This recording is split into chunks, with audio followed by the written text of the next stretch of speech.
Assalamualaikum warahmatullahi wabarakatuh. Saya Sabrina Valencia dengan NPM 2021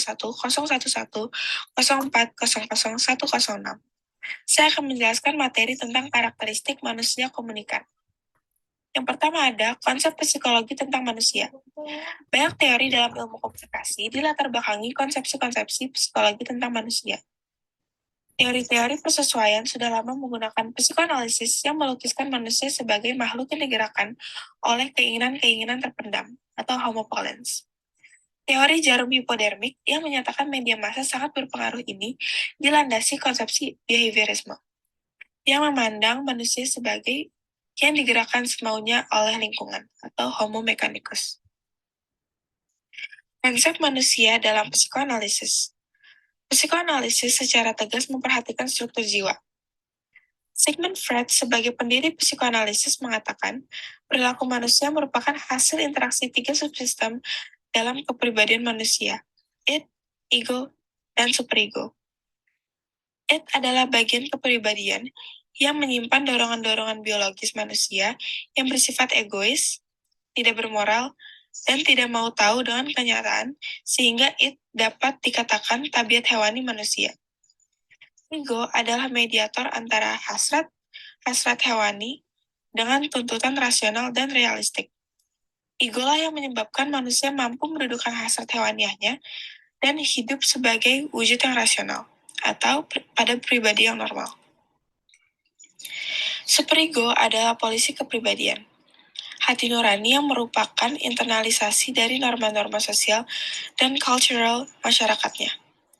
Secara singkat, dalam psikoanalisis, perilaku manusia merupakan interaksi antara komponen biologis id, komponen psikologis ego, dan komponen sosial superego. Konsep manusia dalam behaviorisme. Behaviorisme lahir sebagai reaksi terhadap introspeksionisme yang menganalisa jiwa manusia berdasarkan laporan-laporan subjektif. Behaviorisme ingin menganalisa hanya perilaku yang nampak saja, yang dapat diukur, dilukiskan, dan diramalkan.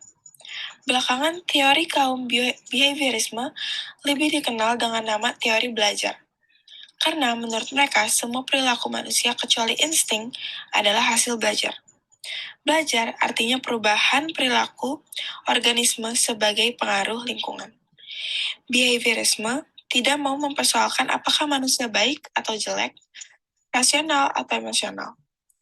Behaviorisme hanya ingin mengetahui bagaimana perilakunya dikendalikan oleh faktor-faktor lingkungan. Manusia dalam konsepsi humanistik.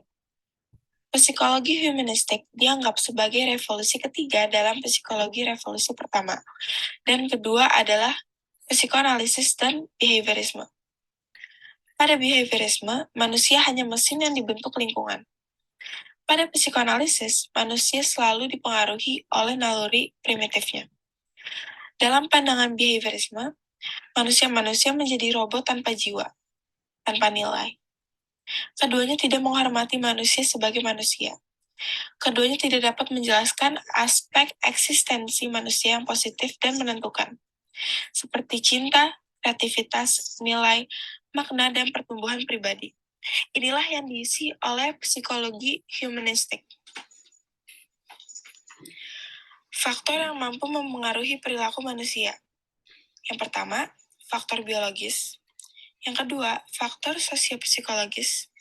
Yang ketiga, sikap. Yang keempat, emosi. Dan yang terakhir, kepercayaan. Faktor biologis. Bahwa warisan biologis manusia menentukan perilakunya. Dapat diawali sampai struktur DNA yang menyimpan seluruh memori warisan biologis yang diterima dari kedua orang tuanya. Begitu besarnya pengaruh warisan biologis ini sampai muncul aliran baru yang memandang segala kegiatan manusia, termasuk agama, kebudayaan, moral berasal dari struktur biologinya.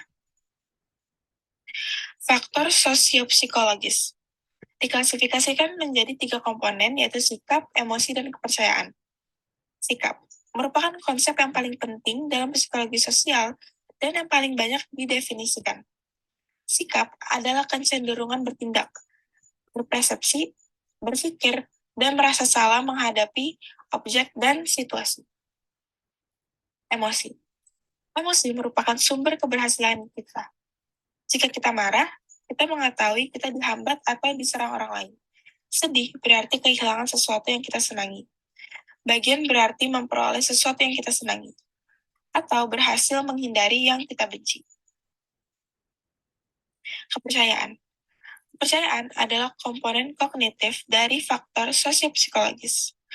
Kepercayaan di sini tidak ada hubungannya dengan hal-hal yang gaib, tetapi hanyalah keyakinan bahwa sesuatu itu benar atau salah atas dasar bukti, sugesti otoritas, pengalaman, atau intuisi. Jadi, kepercayaan dapat bersifat rasional atau irasional. Sekian presentasi dari saya. Wassalamualaikum warahmatullahi wabarakatuh.